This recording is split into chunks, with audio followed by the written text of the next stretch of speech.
Ladies and gentlemen, good morning. You are tuned in to the final match of the quarterfinals of the Jamaica Civil Service Association High School Debate Competition for 2025. Ladies Yes, and gentlemen, good you heard morning. right, 2025. Now, interestingly, the debate that we are going to witness is actually, as you would have heard, one that should have concluded in Civil Service Week in 2025. Unfortunately, due to the passage of Hurricane Melissa, the competition was postponed until the new year. The teams would have reached out to us on various occasions, asking us, but demanding of us to bring the competition back.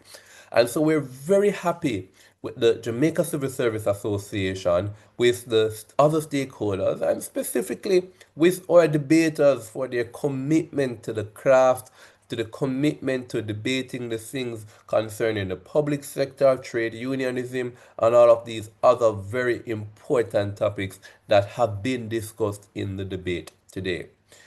I'm giving all of this preamble for one special reason. Ladies and gentlemen, the two teams that will be contesting for the final remaining spot in the semi-finals are Cornwall College and the Montego Bay High School for Girls. These two high caliber debating institutions reside in the western side of Jamaica and would have been some of the most damaged institutions in the passage of Hurricane Melissa.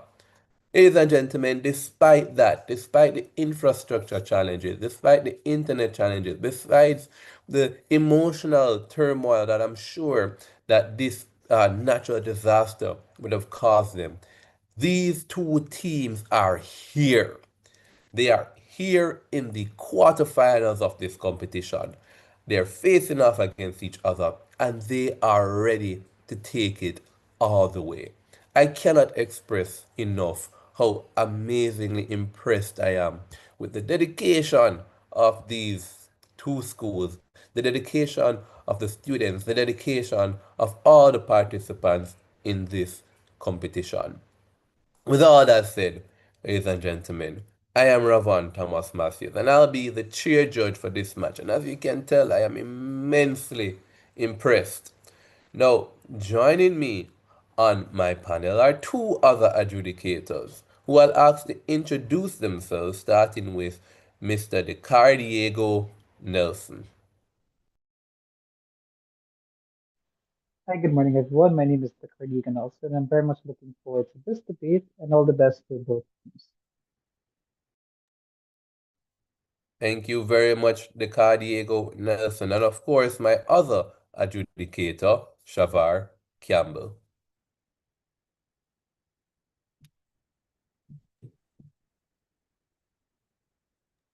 Can you hear me? Right. Good morning, everyone. My name is Shepard Campbell, and much like the rest of my panel, I'm looking forward to seeing an exciting match. All right. Thank you very much, Shavar Campbell. The motion before us reads, this House believes that managers should be held responsible, rather more responsible, for occupational health outcomes than senior policymakers in the public sector. Once more, this House believes that managers should be held more responsible for occupational health outcomes than senior policymakers in the public sector. Ladies and gentlemen, this debate questions whether or not the buck should stop with your direct manager for your health outcome, or if it is a matter of concern primarily for senior policy makers. At this point in time, let us hear from these students who have been talking so highly about, in proposition, Cornwall College, and in opposition, the Montego Bay High School for Girls. We invite first the team from Cornwall College to introduce themselves. So I am Tequan Ellis, and I will be the first speaker. I am Andrew Kamak, and I'll be the second speaker. And I am Jordan Forster, and I'll be the third speaker.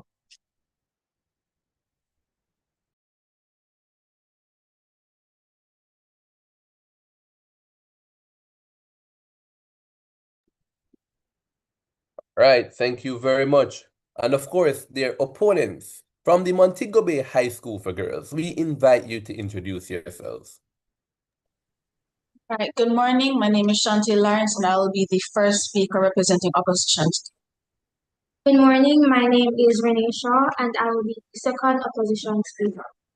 Good morning, everyone. My name is Tioka Henry, and I'll be the first speaker of opposition. All right, and there you have it, ladies and gentlemen, your debaters for the day. The motion, rather, the competition is governed by the Jade Parliamentary Debate format.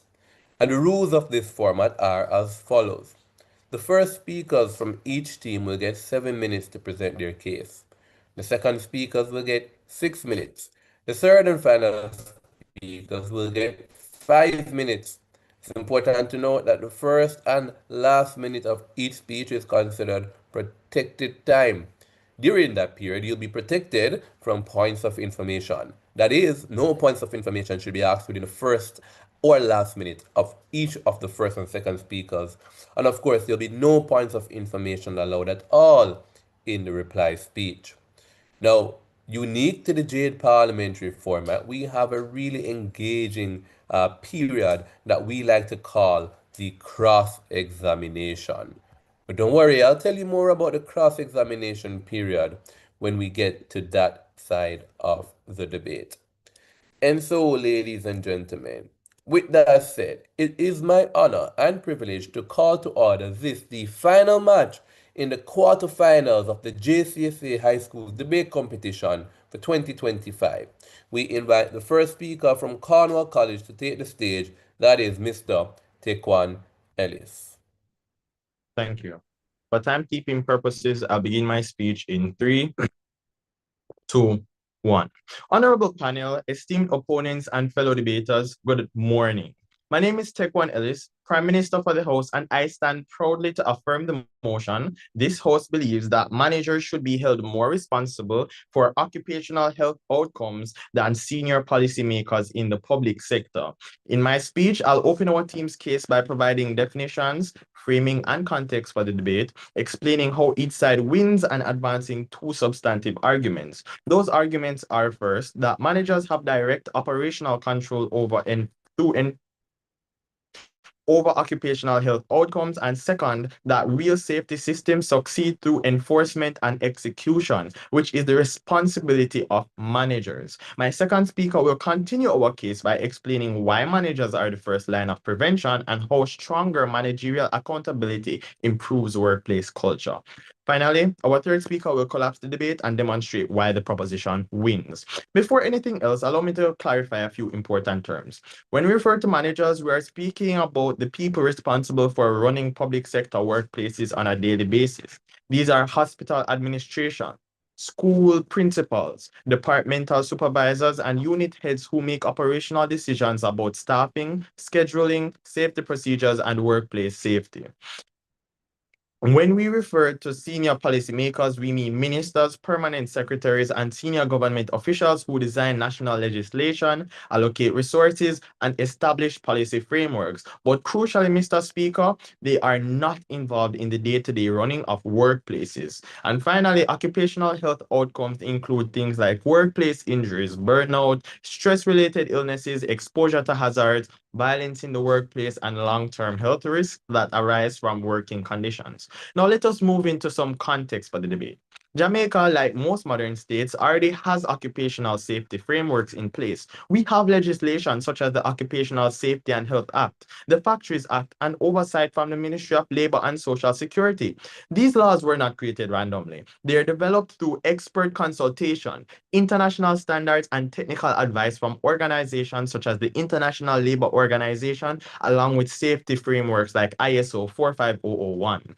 In other words, policymakers already build the architecture for workplace safety. But here is the key insight in this debate. Laws and policies alone do not protect workers. What actually determines whether workers are safe is how these policies are executed and enforced in the workplace. And that execution, Mr. Speaker, happens at the level of managers. To understand this, consider the historical example of the United States Occupational Safety and Health Administration, commonly known as OSHA.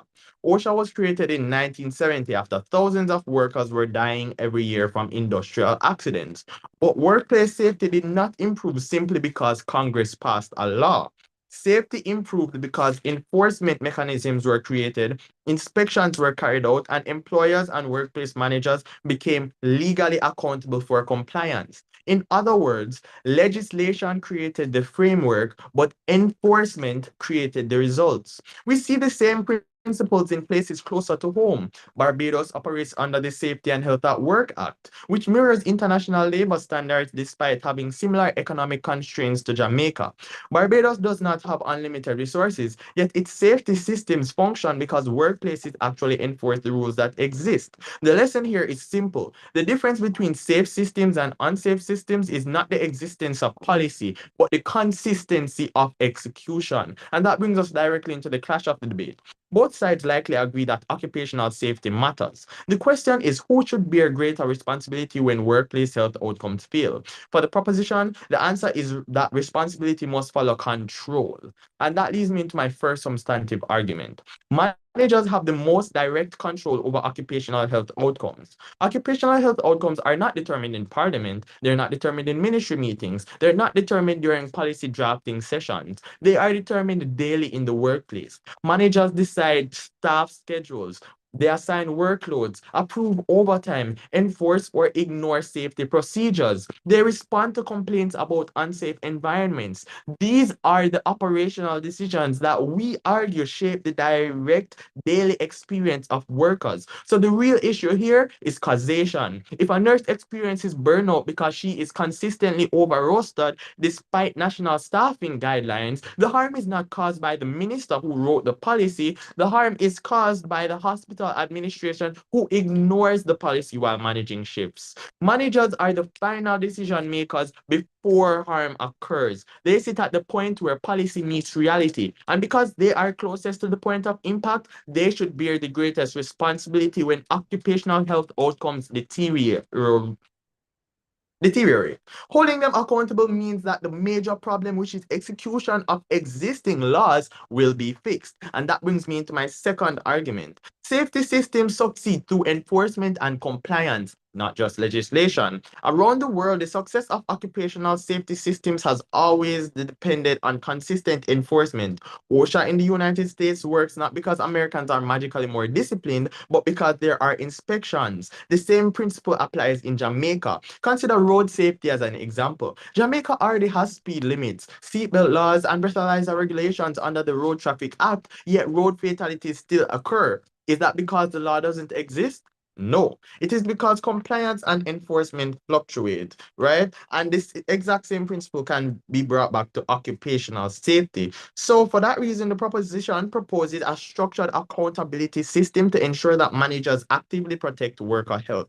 Under our model, managers will be evaluated using SMART accountability targets. These are goals that are specific, measurable, achievable, relevant, and time-bound. For example, a hospital administrator could be required to reduce burnout rates by a measurable percentage within a defined time period. These outcomes can be measured using HR data, safety reports, inspection records, and employee well-being surveys. Managers who meet or exceed these targets would receive performance rewards such as promotions or bonuses, but managers who fail to meet them would undergo retraining, formal reviews, or even in severe cases, removal from their position. This model does something very important. It operationalizes accountability. Instead of blaming distant policymakers who are not present in the workplace, we place responsibility on the individual to actually control the environment in which workers operate. And that is why we are proud to propose the motion today.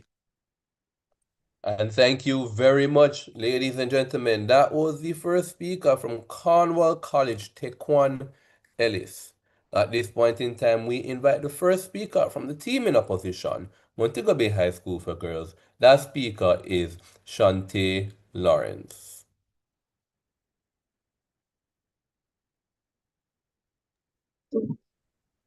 In 2019, a study by the Caribbean Public Health Agency revealed that work-related stress and budget cost Caribbean economies an estimated 4% of their annual GDP. In Jamaica alone, the Ministry of Health has reported a 40% increase in stress-related illnesses amongst public sector workers over the past decade. Or nurses or teachers or police officers are profoundly overworked. They're collapsing under the weight of the system. Just last year, the Jamaica Teachers Association reported that over 60% of educators are considered leaving the profession, not because they are not being paid, but because their unbearable workloads and declining well-being have destroyed the system that was meant to support them. Now, my question for the opposition: did a single school principal in Trelawney wake up one morning and decide to personally break the spirits of every teacher in their staff room? Did a hospital matron at the Cornwall Regional Hospital wake up and choose to work her nurses sick? No, they did not. The proposition wants you to believe that occupational health in Jamaica is a local problem. They want you to picture a single bad manager, clipboard in hand, deliberately overworking their staff here in our very old communities. But the statistics tell a very different story.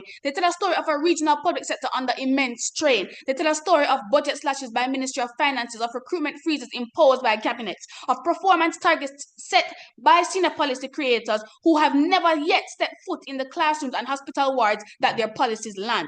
To hold our managers or principals or matrons or supervisors more responsible for this crisis than the senior policymakers who control their budgets, who control their policies, who control the very system they must function under is not just unfair. It is a colonial era mindset where we punish the messenger while protecting the powerful who write the message. But let me be clear before I proceed.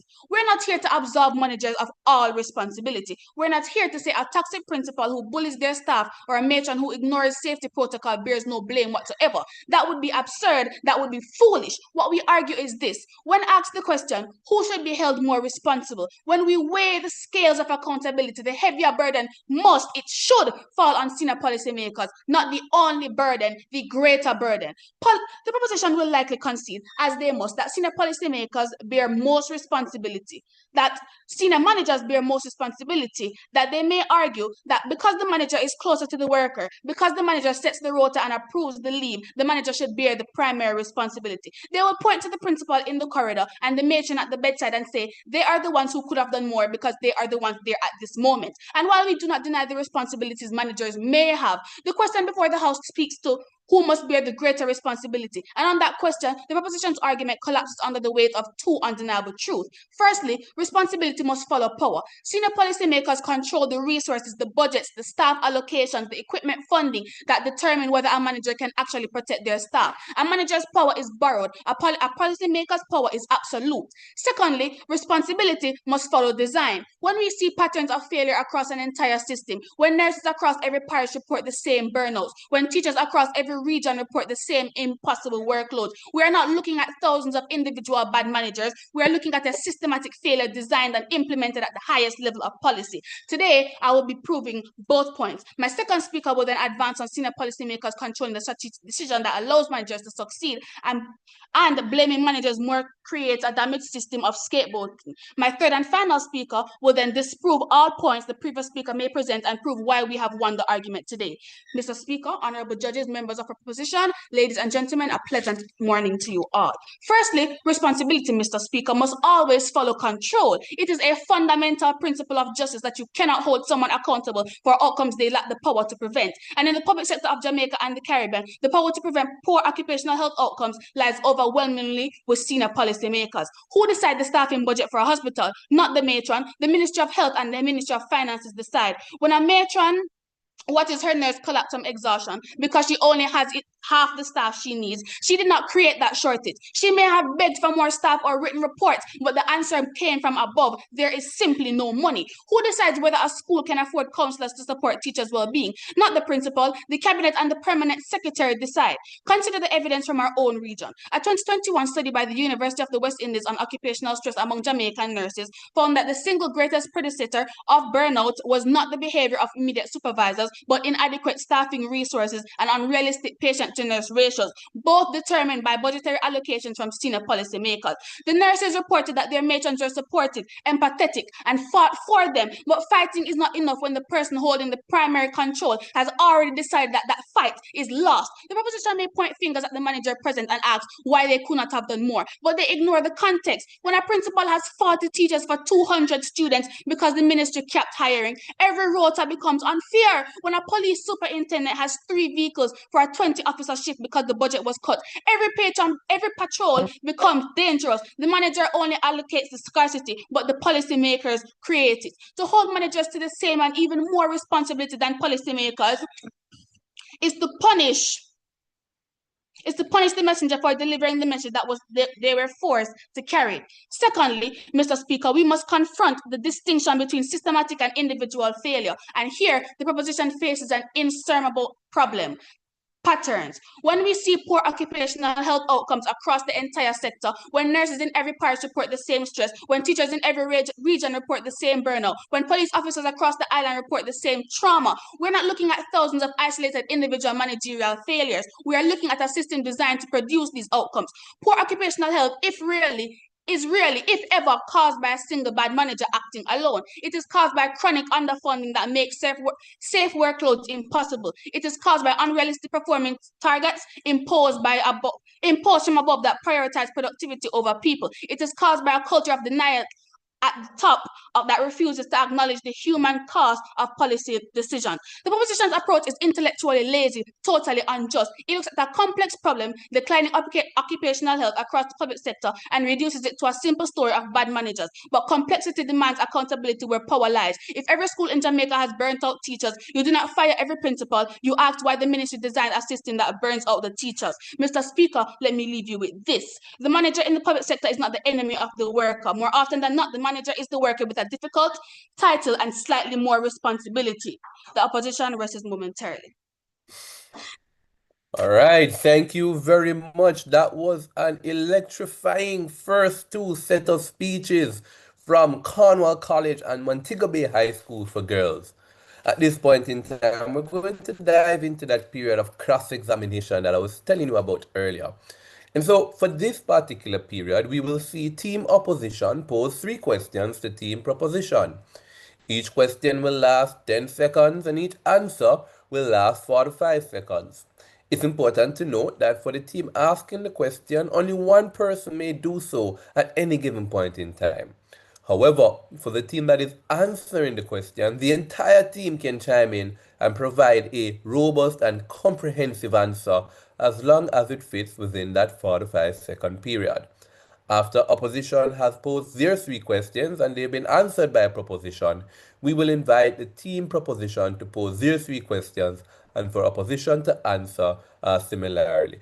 Ladies and gentlemen, with that said, we open this first period of cross-examination and invite the team Montego Bay High School for Girls to pose their first question to Cornwall College. Isn't your motion essentially a gift to senior policymakers, allowing them to blame underlings for systematic failures they themselves created by underfunding public services? That's not true. First of all, remember that policymakers are already held accountable through many ways. They're held accountable by political elections. They're held accountable by bodies in place. They're held accountable by multiple factors, and they're already operating at economic ceilings. So now we want for managers to start operating or operating close enough to a ceiling so we can maximize operationality. Basically, fixing from the ground up so that the whole system can be as efficient and effective as possible. Don't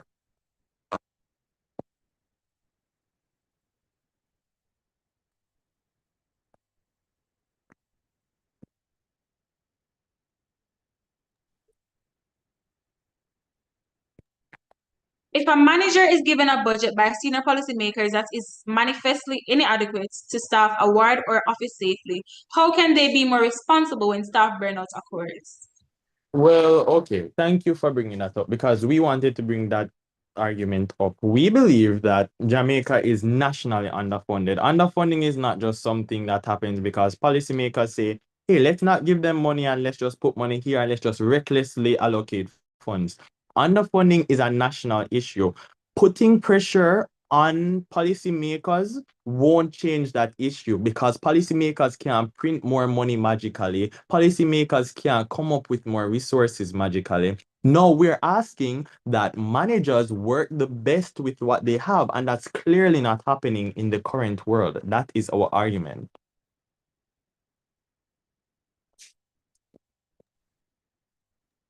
Our third question, the government has increased its role laws and its implementation from the policymaker sector, right? So how then can you account for this reduction in murders by those in different policymaking?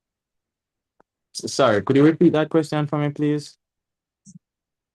The government has been able to reduce the road fatalities by about 16% due to the fact they have implemented more stricter road laws and policies. So therefore, how can you account for that with your stance on managers being more responsible?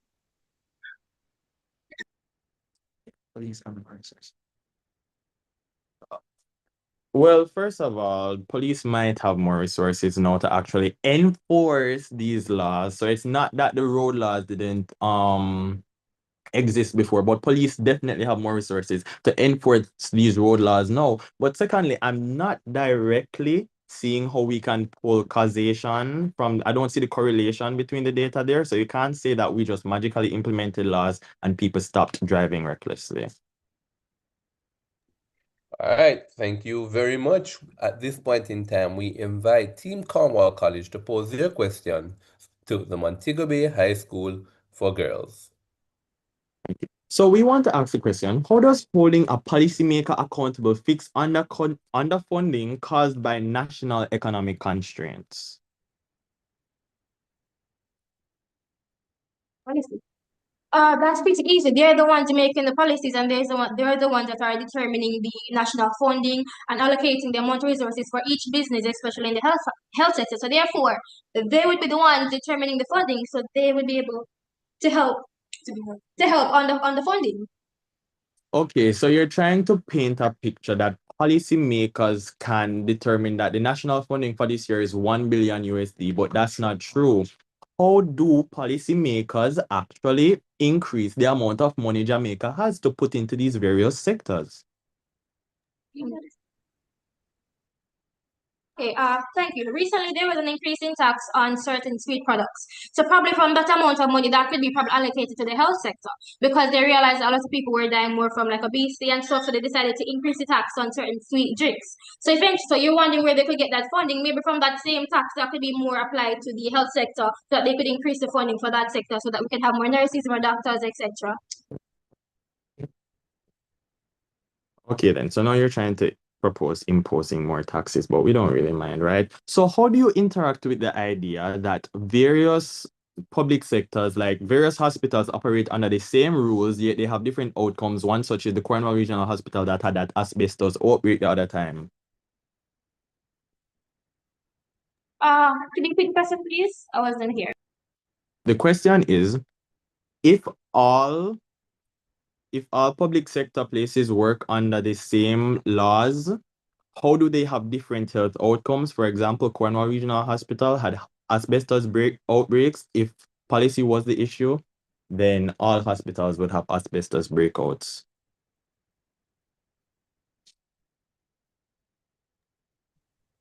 All right, so the Cornwall Regional Hospital was really a very interesting example because really the issue was that the workers were reporting and the managers were reporting the issues, but they're not being taken into consideration. So, for instance, another hospital, like let's say in Ceylon, you may not have had that problem, so they didn't even need to report anything. But let's say they did. If they reported, it probably would have resulted in the same thing. They would not have gotten an answer until it was too late. And now Cornwall Regional Hospital is essentially a graveyard. Essentially, it's not. It has no use. So it's not the issue of whether or not it's the issue of whether or not the reports were actually taken into consideration, really. So the senior policymakers had that issue. They were the cause for that issue. All right, ladies and gentlemen, that concludes the first period of cross-examination between the teams. At this point in time, I would like to call to take the stage the second speaker from the team in proposition, Cornwall College. That speaker is Andrew Kamok.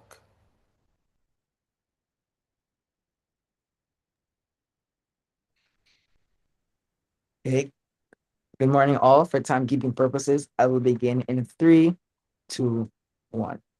No, Mr. Speaker, I would love to point out from Montego Bay High School for Girls on response that there is indeed no proof that managers and workers were indeed reporting to the government, and that is the reason why the Cornwall Regional Hospital failed.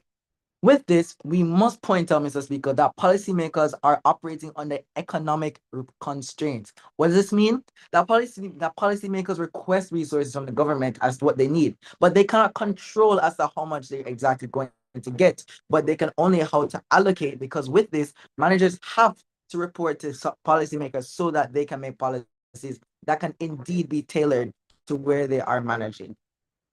Mr. Speaker, honorable judges, and ladies and gentlemen, my name is Andrew Kama. As the second speaker for the proposition, my role today is to move this debate from the abstract halls of government ministries down to the actual floor of the workplace, where health outcomes are truly decided. The opposition will spend their time arguing that the system is at fault, but a system is not a person. You cannot hold a system accountable for a broken back or a mental breakdown. We believe that for accountability to be meaningful, it must be placed in the hands of those who can actually see the problem. I'll be rebutting the opposition's funding argument before moving to our two crucial extensions, the transformation of workplace culture and the manager as the first line of prevention. Now, I'll be dismantling the policy shield. The opposition's case rests on a single pillar, that managers are handcuffed by senior policymakers who control the budget. They want you to believe that if a minister doesn't sign a check, a manager is helpless. This is a dangerous policy. You can have the most perfect gold standard occupational health policy written in a government office, but it is a dead letter if a manager chooses to ignore it. Resources do not equal care. You can give a hospital $1 billion, but if a manager ignores a bullying culture or forces staff to skip safety protocols to meet a quota, that money is hypothetically useless. Now with this, we go into national failure. Even when a policymaker fails, the manager's responsibility actually increases. If a national policy is flawed or underfunded, the manager is the final filter. They are the only ones who can mitigate that risk. If a general gives a bad order, the officer on the ground who sees the trap is the one responsible for the lives of their soldiers. By holding managers more responsible, we ensure they don't just follow orders into a disaster, but instead act as the primary guardian of their team. With this, I go into my first substantive. Accountability improves workplace culture. Our first major point is that accountability dictates priority. In the public sector, managers are constantly juggling targets, budgets, wait times, and test scores. When an occupational health is seen as a policymaker's problem, it falls to the bottom of that list. Now, how does this mechanize, Mr. Speaker? When we shift the primary responsibility to the manager, we change their internal calculus.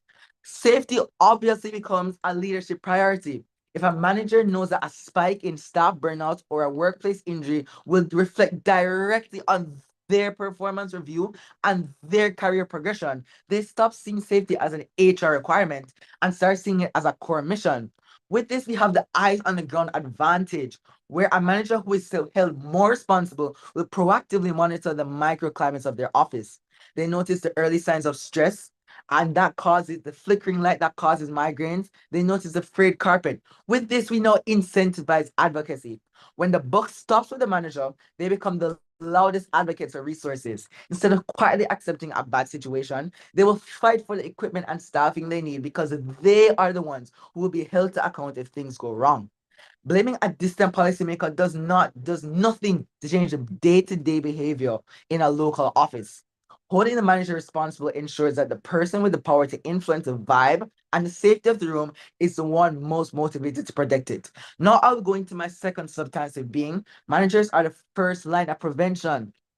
This point is that responsibility must align with the capacity to act. Occupational health outcomes are not decided by laws. They're decided by the thousands of small daily discretionary choices.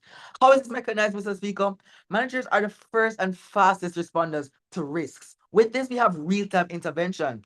Can a senior policymaker cannot see a nurse being harassed by a patient's family or a social worker drowning in a sudden surge of cases? A manager can intervene immediately. They have the direct authority to reassign tasks, mandate a decompression break, or stop a dangerous procedure. With this, Mr. Speaker, I would love to go into an analogy of a valve. If the policymaker provides the oxygen, which is the funding and the rules, the manager is a person at the valve. It doesn't matter how much oxygen is in the tank. If the manager keeps the valve shut through poor scheduling, lack of training, or refusal to allow breaks, the worker suffocates. With this, we have prevention versus reaction. Policymakers react to statistics after the harm is done. Managers can prevent the harm before it becomes a statistic. Because the manager has the final say on the ground, they must bear the final responsibility. Mr. Speaker, the opposition's case is one of passing the buck. They want to blame the person who wrote the book rather than the person who failed to read it and act on it. We cannot allow managers to use policymakers as a paper shield to hide from their duty of care. Accountability belongs where the action is. It belongs with the people who see the workers' faces every day. By holding managers responsible, we bring safety home to the workplace. I am Andrew Kamal, and for a safer, more human public sector, Cornwall College is proud to propose. Thank you. Indeed, and thank you for your proposition, Cornwall College. At this point in time, I invite the second speaker from the Montego Bay High School for Girls to extend the case for side opposition. That speaker is Renee Shaw. Chairperson, distinguished members of the audience, and members of the proposition, good day. I rise on behalf of my team in strong opposition to the motion. This House believes that managers should be held more responsible for occupational health outcomes than senior policymakers in the public sector. Firstly, at Cornwall Regional Hospital in Jamaica, staff reported chemical fumes and health symptoms within the building before the crisis became public. However, it was only after the issue reached national attention in 2018, due to the large number of reports by the hospital, that major action was taken, including the closure of wards and costly government repairs. The first rebuttal. No, the proposition argues that managers should be held more responsible because they have direct day-to-day interactions with their employees in the public sector. Therefore, they should be more responsible for occupational health outcomes. While we do agree that managers have a more direct control over employee safety, we as opposition believe that the greatest responsibility must lie with senior policymakers. This is because these are the people who create the system within which a manager operates. Today, I will present two key arguments. First, I will show that senior policymakers hold greater responsibility because they control the strategic decisions that determine whether managers can succeed. Second, I will demonstrate that blaming managers more heavily creates a dangerous scapegoating system that allows policymakers to escape responsibility for failures they themselves created. I'll also rebut some of the proposition's claims. Firstly, senior policymakers have strategic power, while managers only exercise tactical power. This is integral because strategic decisions determine the entire framework of an organization. Strategy will always trump tactics. A poor strategy will cause harm no matter how skilled the tactical implementation may be by managers. Therefore, senior policymakers hold greater responsibility because they control the strategic decisions that determine whether managers can actually succeed. Managers can only operate within the policy framework they are given. When legislation is outdated or weak, even the best managers cannot fully prevent occupational health risk. Look at the difference. Policymakers determine national labor laws, safety regulations, staffing budgets, etc. Managers are responsible for implementing these policies through scheduling, supervision, and enforcement. Now, evidence from Jamaica demonstrates our points. Let us look at the scale of workplace safety challenges. Reports from the Ministry of Labor show that hundreds of workplace incidents are recorded each year. For example, 347 workplace accidents were reported in Jamaica in 1 year alone, with more than 200 requiring formal investigation by safety authorities. These statistics highlight that workplace safety problems are not isolated managerial mistakes, but systematic issues affecting entire sectors. Managers cannot prevent these accidents if they are operating within weak regulatory frameworks or underfunded safety system. So the proposition argues that enforcement is key in determining occupational health outcomes. However, if the policies themselves were not strong and efficient, then how can managers enforce them correctly? You use the example of a burned out nurse. However, the nursing shortage in Jamaica clearly demonstrates how policymakers control the conditions under which managers operate. The public health sector is currently functioning with about 52% fewer nurses than required, meaning managers must attempt to run hospitals with only half the necessary staff. In some hospitals, a single nurse is responsible for up to 18 patients at once, creating extreme workloads and burnout. Over 1,100 nurses left the Jamaican healthcare system within 2 years, largely due to migration and poor working conditions. When a system loses that many workers, no manager can simply rearrange shifts to fix the problem. The root cause lies in national policy decisions surrounding recruitment, retention, and funding. Even the road fatality problem Even the road fatality example, when we can see the impact of policy decisions even in road safety in Jamaica. When the government introduced stronger laws such as the Road Traffic Act, including demerit points and license suspensions for repeated offences, road fatalities began to decline by 16%. This shows that safety outcomes often depend on the policies and regulations created at the national level, not just on the actions of individuals managing day-to-day situations. Additionally, research within Jamaica's healthcare sector further illustrates this problem. A study published in the West Indian Medical Journal examining healthcare workers found that needle stick injuries were extremely common. These injuries were linked not only to the individual mistakes, but also to systemic issues such as inadequate reporting systems, insufficient safety protocols, and limited access to protected resources. These are precisely the type of structural issues that are shaped by policy decisions rather than the actions of individual managers. A powerful Jamaican example further proves this point. The poor workplace case in Jamaica demonstrates that when occupational safety policies and enforcement mechanisms are weak, workers can suffer catastrophic injuries. In that case, a worker lost both his legs while cleaning a concrete mixer due to inadequate safety procedures that were required by the policy that were made by the policy maker, and the court awarded him 35 million Jamaican dollars in damages. Now look at this large number. Imagine the difference that could have occurred if the strategic decisions by the policymakers were actually strong and properly enforced. This tragic case illustrates that workplace safety cannot rely on solely managerial discretion. Without strong policy frameworks, regulatory oversight, and properly enforced safety standards, workers remain vulnerable. Managers may attempt to implement safety measures, but if the system itself lacks structure and regulation, then accidents will still occur. My second point enforces the danger of scapegoating managers. When workplace failures occur, organizations and governments often blame middle managers because they are the most visible authority figures in the workplace. However, this can hide the deeper systematic problems created by poor policy decisions. For example, if policymakers fail to allocate sufficient funding for safety inspection to workplace monitoring, accidents become more likely in Jamaica. Blaming managers in such situations become political convenience. Therefore, in essence, occupational health outcomes are shaped primarily by the strategic decisions made by a senior policymaker. Therefore, responsibility must follow power, and the greatest power in the public sector lies with senior policymakers. For this reason, the opposition rejects the motion, and the opposition momentarily rests.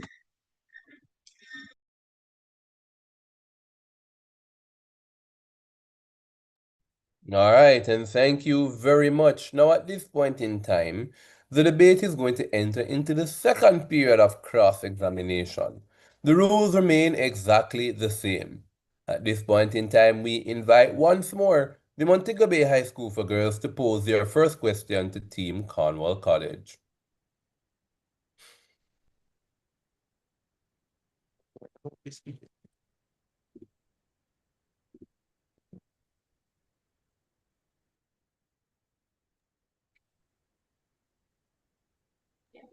All right, so if we accept your arguments, doesn't that let managers off the hook for their own poor behavior and lack of care? Doesn't it create a culture where they can say, it's not my fault, it's a system about everything? Great question. Great question.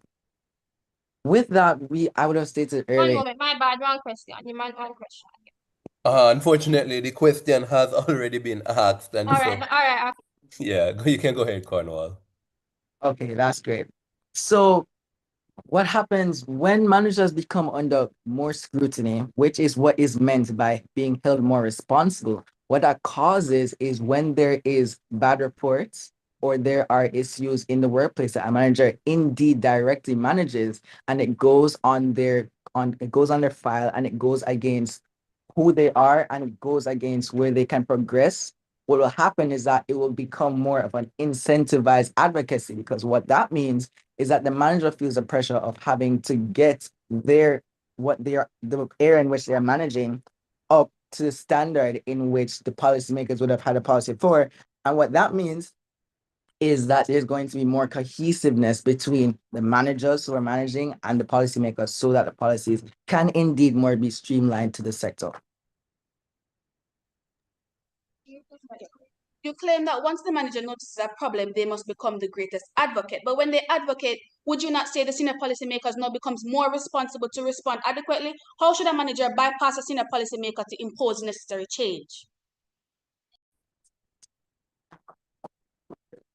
Can you repeat that question, please? You kind of shipped out a second for us there. Hello? Are we audible?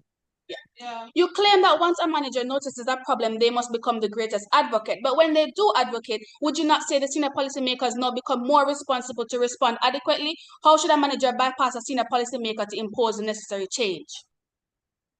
Well, actually, well, in the best case that managers become the best advocates for problems, we actually say, well, yes, we can begin to hold senior policymakers accountable. But that's not the case that we're dealing with. We're not dealing with a case where managers are perfect and managers actually go to senior policymakers and do that. And that is what we are trying to fix right here, right now. If they were doing that, then we wouldn't have this debate in the first place, because then we would just concede and say, yes, managers are perfect, hold policymakers accountable, but that's not what's happening right now. So we're having this debate. Yes, hence we're holding them more responsible. Okay.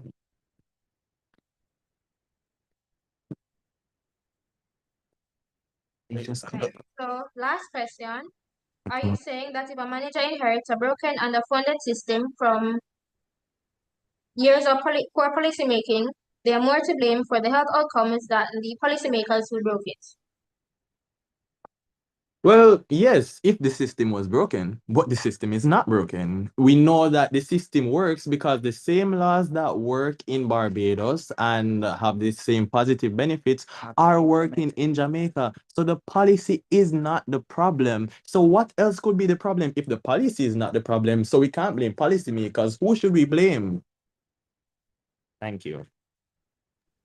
All right, thank you.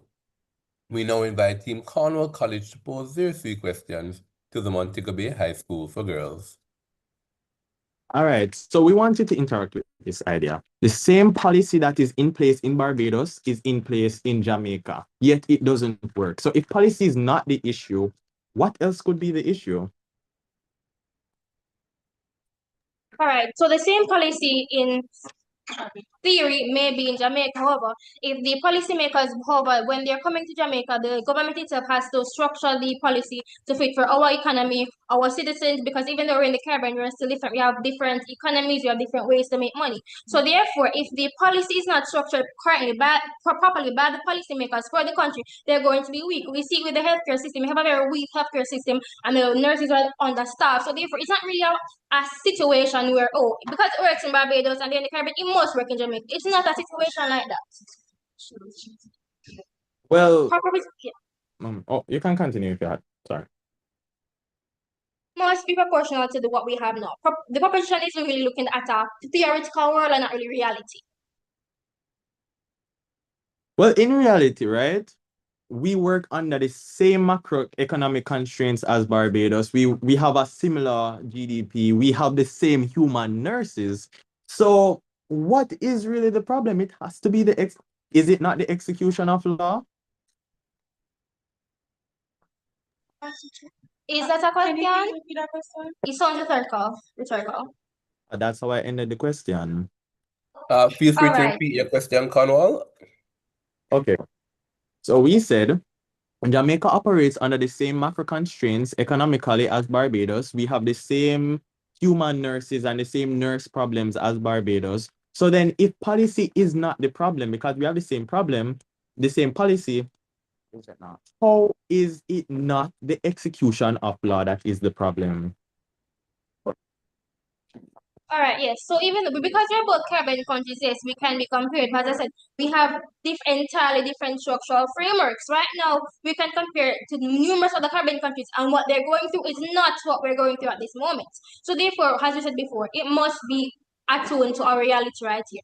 So the policymakers do not change that act to be able to operate in Jamaican conditions, it will cause issues. And you have seen that it has caused issues. Only when Jamaica was able to implement more stricter laws with the Road Safety Acts that we're able to see some actual reduction in the road fatalities. And that only happened recently. 2023, 2024, it went from about 400 plus to less than about little 300. So it's only because of those policy decisions that we actually had some change, not just because the police manager decided to be a little bit more enforced, do a little bit more enforcement.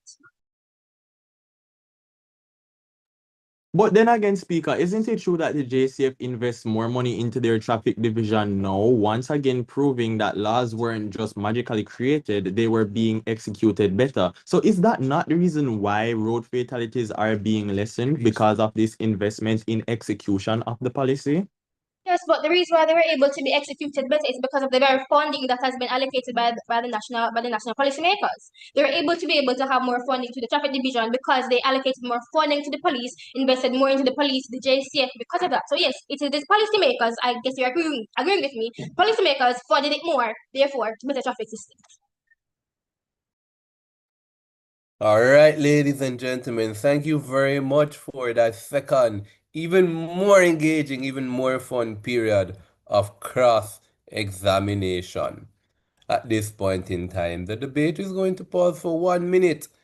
Only two speakers remain in this quarterfinals match. Those are the reply speakers from each team. The 1 minute break is going to allow them to put the final touches on their speech and finally give their best shot to prove to us why they think their team has won this match. Ladies and gentlemen, that 1 minute break starts now.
Ladies and gentlemen, we are back at this point in time to conclude the debate for team opposition. We invite their third and final speaker. That debater is, of course, Tioka Henry.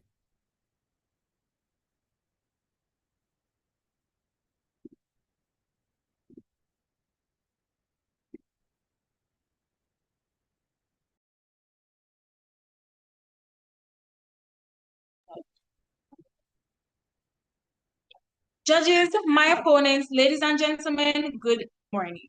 The opposition rises to firmly reject the motion that managers should be held more responsible for occupational health outcomes than senior policymakers in the public sector. Let us be clear from the outset. This motion fundamentally misplaces responsibility. It attempts to blame the implementers while excusing the architects of the system. That, members of the House, is both illogical and unjust. Managers do not write legislation. They merely operate within the boundaries set by those above them. If occupational health standards are weak, outdated, or poorly enforced, the root of the problem lies within the individuals who design the policy environment. Mr. Speaker, you stated that responsibility follows control, but who really is in control? Isn't it the senior policymakers? They implement strategies, determine budgets, create regulations. The major problem is not execution, Mr. Speaker. The major problem is the flawed system and framework created by the senior policymakers. The scale of accountability must reflect the distribution of power. Senior policymakers control the resources. Senior policymakers make and design the system. You mentioned that even if you have the most perfect gold standard health policy, the manager should still be responsible to enforce it. However, the reality is that we don't have that present in Jamaica today. Your argument is asking us to safeguard senior policymakers because they have so much to do. But if the senior policymakers is at the highest level of decision making, they must take on their role in full effect. Proposition, you argue that the managers are the first line of prevention. However, they still have to report to senior policymakers. Senior policymakers will have to step in and adjust policies, create new budgets, and revamp the floor system to ensure that all problems are fixed and employees are comfortable. Who is then really in control? Mr. Speaker, do you still believe that managers should still be liable when they simply don't have the final say? The managers simply cannot bypass the senior policymakers to make majority of the decision. Let me repeat, we are not saying that managers do not have any say in the public sector, nor that they are not in the fields every day. Obviously, in some isolated situations, they will have to respond. However, according to the most, we are arguing who should be held more liable. And without a doubt, it is the senior policymakers. According to the International Labour Organization, effective occupational health systems depend heavily on strong national policy frameworks and enforcement mechanisms. Therefore, to argue that managers should be a greater responsibility is to completely ignore the chain of command in the public sector. Policymakers control the resources that determine workplace safety. Occupational health outcomes depend on funding for protective equipment, training programs, safety inspections, and medical support. Managers cannot magically produce resources that have not been allocated to them. Research from the World Health Organization highlights that inadequate government investments in occupational health systems significantly increases workplace injuries and illness. So when the proposition tells us to blame managers, we must ask, how can managers ensure safety when the very tools required to do are so withheld by senior authorities? Mr. Speaker, senior policymakers determine the systems of accountability and enforcement. They decide whether workplace inspections occur, whether penalties exist for violations, and whether standards are updated to address new risks. If these mechanisms are weak, ineffective, or non-existent, managers are operating in a flawed system that they did not design. The responsibility, therefore, must rest primarily with those who hold the power to shape that system, which are the senior policymakers. Furthermore, the proposition's logic creates a dangerous precedent. If we hold managers more responsible than policymakers, we allow those with the greatest power and influence to escape accountability. That would weaken occupational health systems rather than strengthen them. In the public sector, those power clearly lie within senior policymakers, not managers, who merely execute their decision. The opposition. And thank you very much. And so, ladies and gentlemen, to conclude this debate, we invite the final speaker from Team Cornwall College, Jordan Forrester.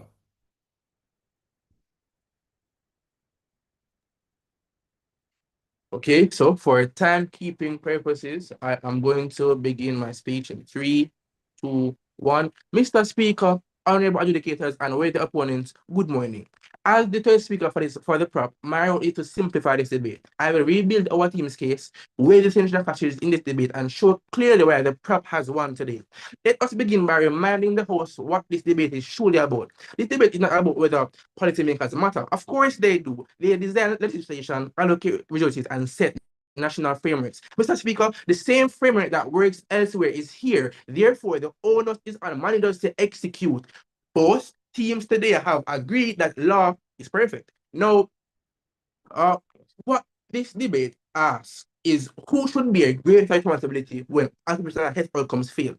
The opposition first speaker said, if a principal can get up one day and decide to kill the spirit of your administration. And to that, Mr. Speaker, the answer is yes. And some of them do because they are terrible managers and they get away with it because nobody holds them accountable.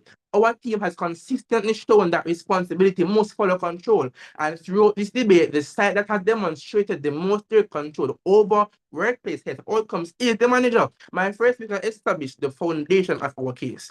He explained that managers possess direct operational control over workplaces. They assign shifts, determine workloads, enforce safety protocols, and respond to worker complaints. Occupational health outcomes are not determined in parliament or in ministry offices. They are determined by daily inset hospitals, schools, and government departments where managers operate. When a nurse burns out because she is constantly overscheduled, it is not the minister who wrote the staffing guideline who made the decision. It is the manager who ignored it while making the schedule.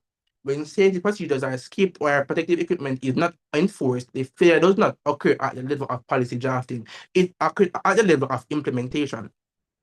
Managers sit exactly where policy meets reality, and that's what makes them the final checkpoint before harm occurs. Then our second speaker strengthened this case by showing why accountability at the managerial level actually transforms workplaces. Firstly, he dismantled the opposition's core claim that managers are merely victims of policymakers because of funding constraints, but resources alone do not determine safety.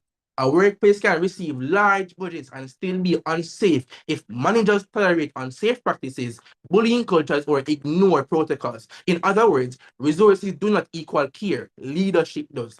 Secondly, he showed that managers are the first line of prevention. They are the people who notice warning signs early, whether it be rising shift levels among staff, unsafe working practices, or poor compliance with procedures. Because they are physically present in the workplace, they can intervene before problems escalate into injuries, burnout, or long-term health crises.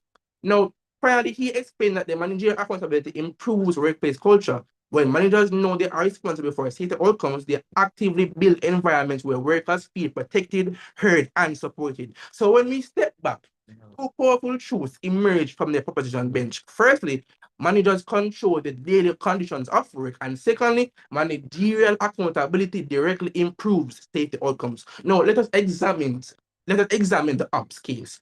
Their central argument has been senior policymakers should be a great responsibility because they control funding and policy frameworks. Firstly, this argument fails under two key reasons. Firstly, policymakers operate at a macro level and have macroeconomic ceilings. They cannot pull funding from behind the back of their ear. They're not magicians. The traffic division isn't going better because they found more money.